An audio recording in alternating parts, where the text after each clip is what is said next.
big problem for us is scale, right? When we focus on debuting in a new market, we have to think about how many employees go into making that engagement work. It can be hundreds or thousands of employees that need services that we have to set up. Major organizations like Amazon rely on seamless mobility to test new markets and establish international entities. At Deel's recent Global Mobility Summit, we had the privilege of featuring Salman Chima, the lead of Amazon's global mobility strategy, to gain an exclusive insight into the company's innovative mechanisms and mobility policies. A little bit about me and my background. I was an immigration attorney for a little over 10 years prior to joining Amazon. I was recruited to lead our expansions program. So any setting up of new entities for immigration and relocation services, as well as integrating employees that are acquired through a mergers and acquisitions event, or in some cases, we even have divestments, in which case we have to offboard some of them and just make sure that immigration is not impacted. Recently moved into a new role leading mobility strategies, where I help advise our senior leadership and executives on how they can better construct the mobility policies that can best meet their needs and accomplish the goals that they've got set out to do. Amazon originally adopted a self-service approach, leaving it down to the employee to determine whether they needed a business visa or work permit for their international business trip or relocation. Unfortunately, this led to a less positive employee experience.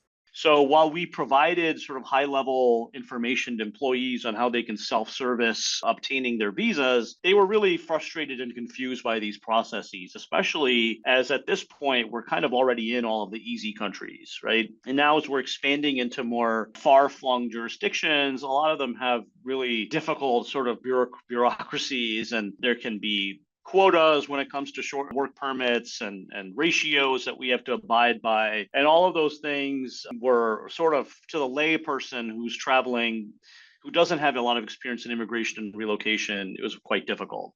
With new market entry often requiring hundreds or even thousands of employees to ensure success, Amazon needed to rethink its mobility and immigration strategy. This resulted in a partnership with Deloitte to build what they call the Go Work tool. With the Go Work tool, a customer can go in and can input their information, can select their activities from a drop-down menu, and the logic engine will essentially tell them what kind of visa they need or what kind of work permit is going to be required, and it will go ahead and initiate that for them.